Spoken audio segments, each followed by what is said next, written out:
Yo guys, welcome back to the Transfer Daily YouTube channel where we are back bringing you all of the latest updates from the football transfer market, and starting off then with Rooney Bargi, who we talked about yesterday, and he is set to join Barcelona from Copenhagen, and we know he becomes a free agent at the 1st of July, but the verbal agreement is in place to where Barcelona will pay Copenhagen €2 million plus add-ons, and Copenhagen will also have a sell-on clause, so they get him before his contract runs out. So the deal is expected to be completed next week with all the formal steps, etc.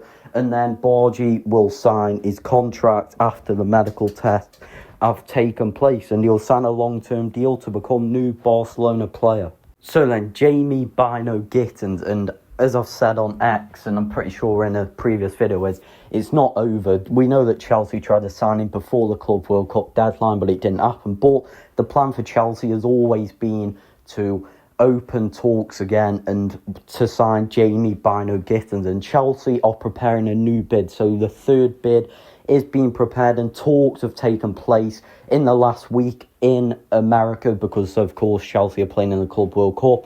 And the feeling around both clubs is that an agreement could be reached quickly. Is because we know Gittens, on his point of view, Bayern Munich have shown a bit of interest, but he wants to join Chelsea and return to England, and we know the agreement is already there on contract for a 7-year deal. So this one, we could be getting a done deal on this one very soon, I feel. So then, Icelandic forward Albert Gudmundsson, and just a quick one on this one, and we know he was on loan at Fiorentina last season, and Fiorentina are set to make that a permanent deal because they are closing in on the permanent signing after talks over a fee of around €30 million are at a very advanced stage between both parties, and the deal is expected to be complete and finalised this week for Gudmundsson to become a permanent player. And just on the buy option for that one, the buy option for Gudmundsson's loan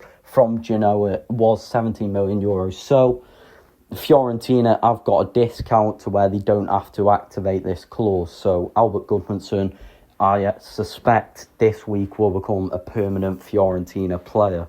So then, interesting one now with Dan Ndoye. And first of all, Napoli then. Napoli is still the most concrete option and the most likeliest place for Dan Ndoye to go because there's already an agreement on contract and personal terms. The thing with Napoli and Dan Ndoye is they still need to get the agreement between Bologna and Napoli. And we know Napoli are working on several deals. We know they have Dan Ndoye, Noah Lang, Darwin Núñez, also Musa.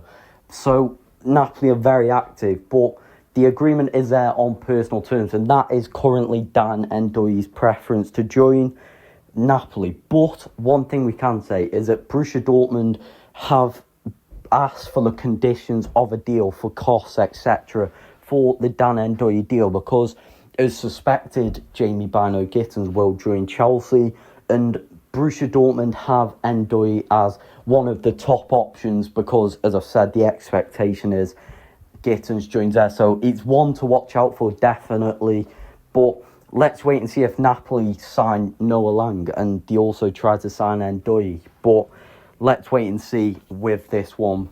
A player then who we spoke about in a previous video, Ardon Jashari, and AC Milan have sent a first bid through for Jashari, and it is suspected that talks are ongoing because the first bid sent by AC Milan was a €30 million package, which was €25 million initial fee with €5 million in add-ons, and it's believed that Club Brugge want a €35 million package, so €30 million initial fee, then €5 million in add-ons. So small gap in valuation between both parties, but AC Milan, as I said in a previous video, were anticipating interest from other clubs, but I do suspect Ardon Jashari will leave this summer, but talks are ongoing between AC Milan and Club Brugge over the signing. Saudi side Al Qadsiya then, sorry if I've said that wrong, have real interest in Moise Kean. Moise Kean had a brilliant season for Fiorentina, but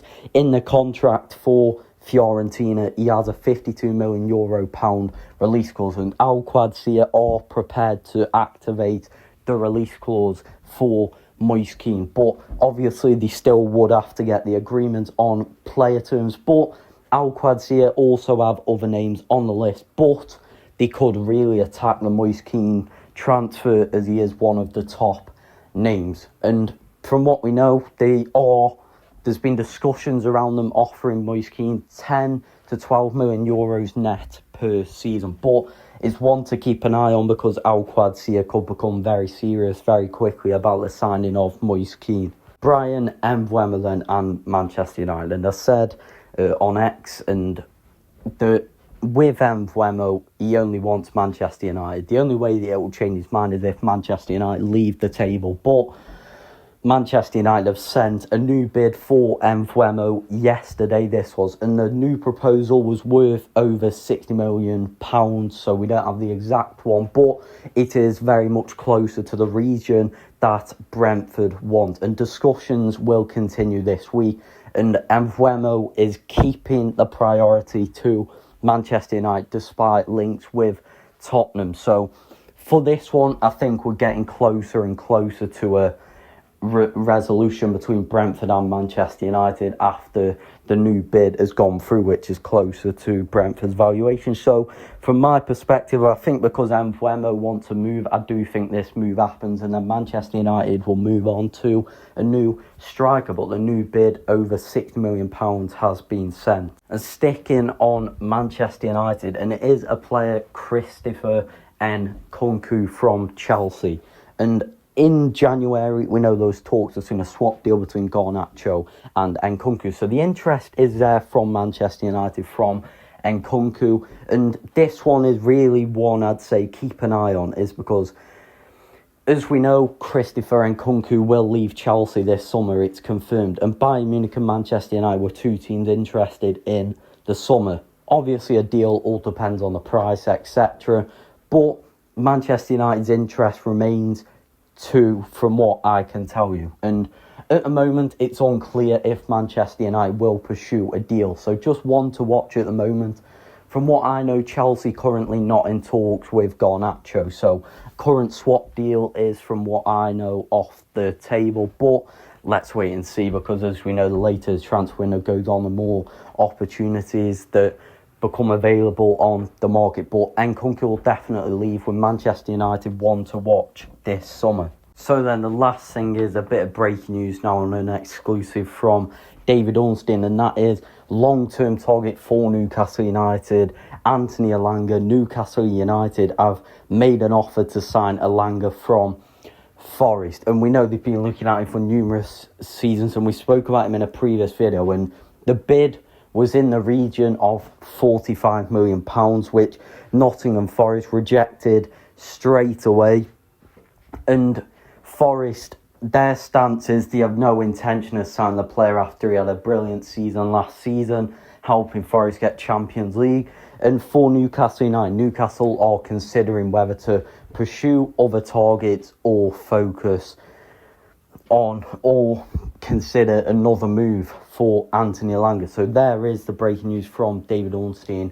Let's see if Newcastle United... But one thing I can say on Newcastle United is that they are starting to become active in the transfer market. We spoke about Scalvini in a previous video, and now Elanga. So thank you for watching the video. Make sure to like and subscribe, and I'll see you in the next one.